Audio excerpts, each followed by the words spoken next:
Good morning Luzon, Visayas at Mindanao.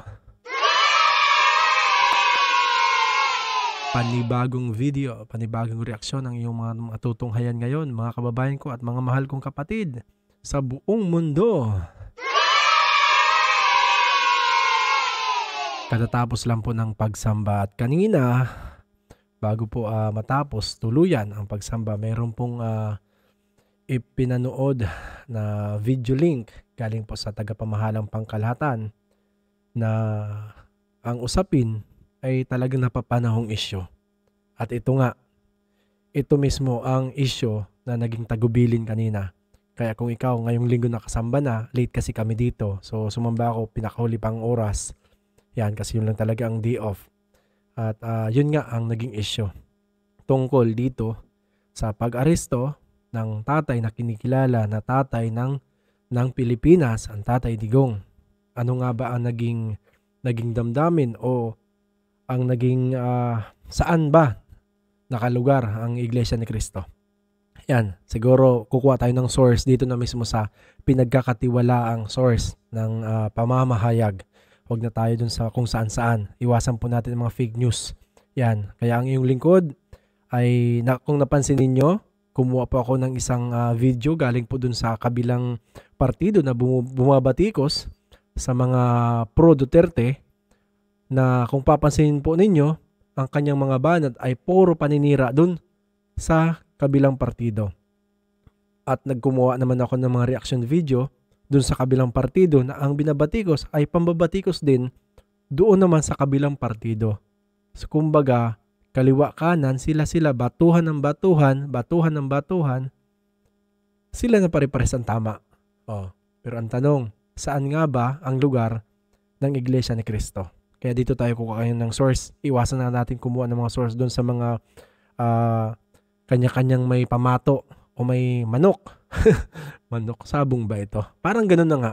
Parang sabong nga nangyari.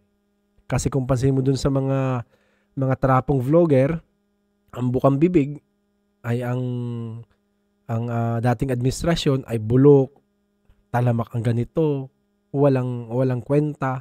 Tapos pag panoorin mo naman sila, yung binabanggit niya doon kanina, nung nakaraan pala, yung bayad bay, bulok yung kabila, walang sistema, wala sa ayos.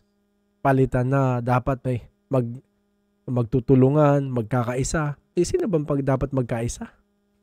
Ay nako, shoutout po sa aking mga kapatid sa buong mundo. Dito tayo kuha ng source. Yan. Ano raw po ba ang masasabi ng Iglesia ni Cristo sa kasalukuyang sitwasyon po ng ating bansa, kay Edwin? Kuya Jen, sa iyo nang galing ang tanong. Pasensya ka na, hihingi na ako ng dispensa, Kuya Nelson. Kuya Jen. Sa inyo nang galing ang tanong, pero i-address ko sa audience natin ang sagot. Sige po, tama po. Sila po kasi yung nagtatanong talaga. Opo, kaya sa kanila dapat makarating. Nang mag-rally po ang Iglesia noong January 13, 2025, ang ipinanawagan po namin sa mga namiminuno sa ating bansa, at malamang ay naaalala nyo po ito, kapayapaan, pagkakaisa, at unahing asikasuhin ang problema ng ating bansa at mamamayan nito kaysa yung mga hakbanging magbubunga lamang ng awayan at hidwaan. Dahil alam naman ng marami po na ang mga ito pawang pamumulitika lamang. Ang nakakalungkot po ay yung panawagang yun ng Iglesia ni Cristo tila hindi pinakinggan ng mga kinauukulan. Kaya nga po, Kuya Jen, nangyari, yung mga nangyayari ngayon. Hindi pinakinggan o nagbingi-bingihan lang, malamang. Ayun, oho. Mahirap talaga yung hindi nakikinig, no? Pero dapat po maging specific tayo dito. Dahil baka hulaan nila kung ang dami kasi nangyayari ngayon. Ano po yung tinutukoy nyo dito na mga pangyayari ngayon? Yun. Again, Kuya Nelson, ano po? Sa inyo nang galing ang tanong, ibabato ko ang sagot sa audience. No? Hindi naman po natin may tatatwa ng sino man. Matindi ang pagkakabahabahagi ngayon ng mga nasa gobyerno hanggang sa ating mga mamamayan. Hindi lamang tayong mga Pilipino ang nakakaalam na hindi tayo nagkakaisa. Ang nakakalungkot, maging ang mga taga-ibang bansang nagmamasid sa kaganapan po rito ngayon sa Pilipinas, alam na alam nila, hindi nagkakaisa. Magulo. Malamang po, maging ang mga kapatid natin sa ibang bansa, ganyan din po sentimiento, kay Edwin, ano po? Sila po na nakakakita sa atin. May kanya-kanya silang opinion po. Oho. Nako, mabuti po, nabanggit niyo po yan kay Edwin, ano ha. Ngayon po, ano po ba ang posisyon ng Iglesia ni Cristo sa usapin tungkol po sa dating Pangulong Rodrigo Duterte? Ayan po, we come to the crux of the matter po. Yes ano po, opo. Para po sa mga kababayan po natin, ang posisyon po ng Iglesia ni Cristo ay ito. Kung ano ang tama at kung ano ang nasa mga batas natin, yun sana ang dapat pairalin. Huwag po itong pilipitin para umayon sa nais ng sinuman. Hindi po sumasang-ayon ang Iglesia sa anumang hakbangin na hindi naaayon sa mga batas ng ating bansa. Sapagkat ang batas po ang salalayang nagpapanatili ng kaayusan sa ating bansa. Kapag ang batas ay binaliwala, ay nagbubunga ito ng kaguluhan, hidwaan at kawalang hustisya. Alam niyo po iyan. Sino mang Pilipino o mamamayan ng ating bansa na may ginawang paglabag sa ating mga batas, dito dapat litisin sa ating bansa. Bakit po? Sapagkat gumagana naman ang sistema ng ating hustisya. Hindi po natin sinasabing wag litisin ang dating Pangulo sa mga iniaakusa laban sa kanya. Ang saga ng amin po, nagtitiwala ang Iglesia ni Cristo sa integridad at kakayahan ng hudikatura para pagpasyahan ng ganitong bagay at usapin. Ang mga hukom natin ay may kakayahan po na gampanan ang kanilang tungkulin, na ipataw ang tamang hustisya at pairali ng katarungan sa lahat ng sandali. Kaya, hindi natin dapat isuko ang soberenya ng ating bansa sa iba. Yan po ang posisyon natin. Ayun. Malinaw. Malinaw po ang sinasabi ng tagapagsalita ng Iglesia ni Cristo, ang Ka-Edwin na Sabala, na doon tayo sa tama. Hindi doon sa pinipilipit para umayon sa gusto nila. Di ba? Malinaw.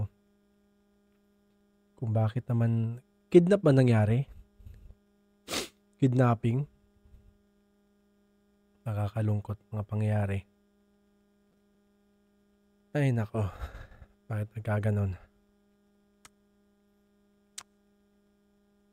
Mag-shoutout lang tayo sa huling video na na-upload natin.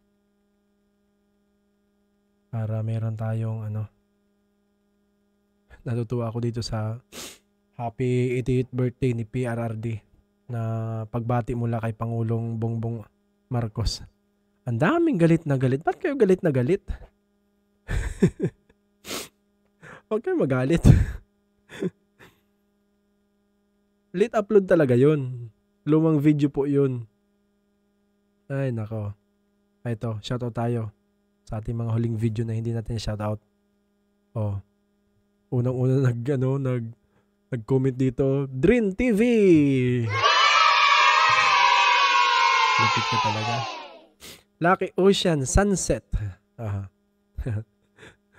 Sabi niya, happy birthday. Dito naman kay Vic Siozon, bahala kayo sa buhay niyo.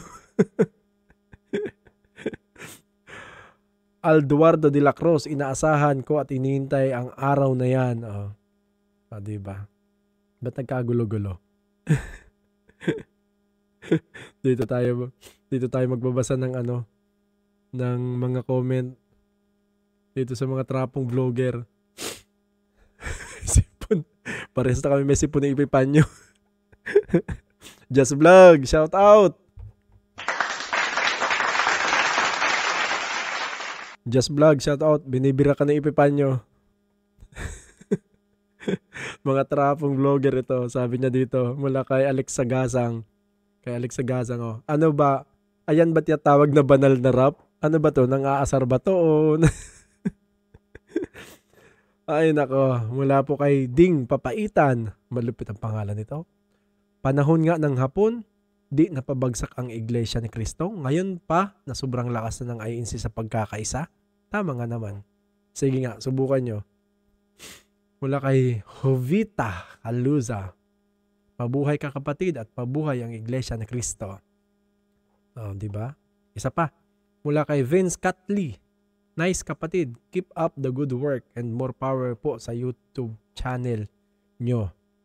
Sila ang babagsak, hindi ang Iglesia ni Cristo mula kay Ding Papaitan. Kay Emil, Istoy, nung mag-isa pa lang ang Ka Felix, nga di nila napabagsak, ngayon pa kaya? Question mark.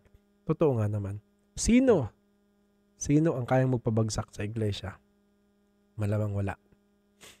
Imagine mo ikaw, ako. Example ako, kasama ko asawa ko. Example lang naman. Nung nagsisimula ang Iglesia ni Cristo, 2 lang sila. Naghanap ng mapagdadausan ng pamamahayag, may nakinig, 1, 2, 3 hanggang sa dumami. Ilan na ba ang bilang ng Iglesia ni Cristo sa ngayon? Sa kabuuan. At ilan na bang kontinente yung narating ng Iglesia ni Cristo? Kaya ba talaga nila? Malamang malabo. Hindi nila kaya. Saan ka na Epipanyo Labradog? Itong vlogger nagtatapang-tapangan, ngunit ang totoo ay supot naman, sabi ni Rondinus.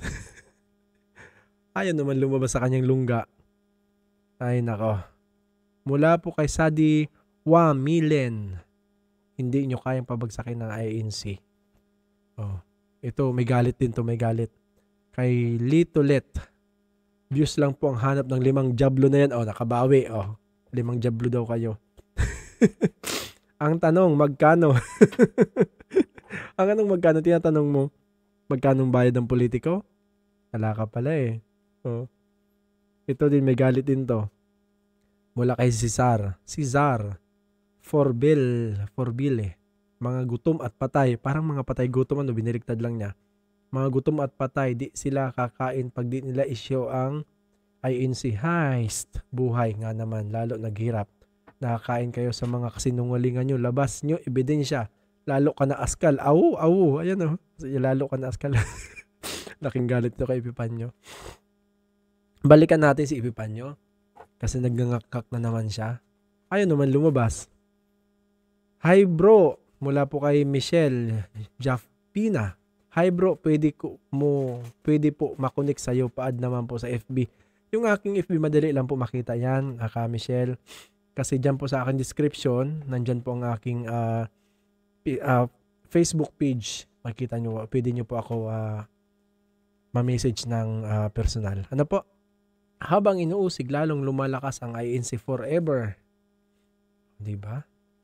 Anong lokal kaya to? Kulit nito. Sige, siya. Hanggang doon lang po muna tayo. Yan, iwasan po natin magpapakalat ng mga fake news. Kaya mag-iwas na po ako sa mga vlogger na mga magagaling na mga commentator dyan na batuhan ng batuhan. Dito po tayo kukuha ng source sa mga legit na news. Katulad nitong Saganang Mamamayan. Yan, yung Net25 na lalong lumalakas ang network nila. Hanggang sa muli po mga kapatid at mga kababayan ko, paalam.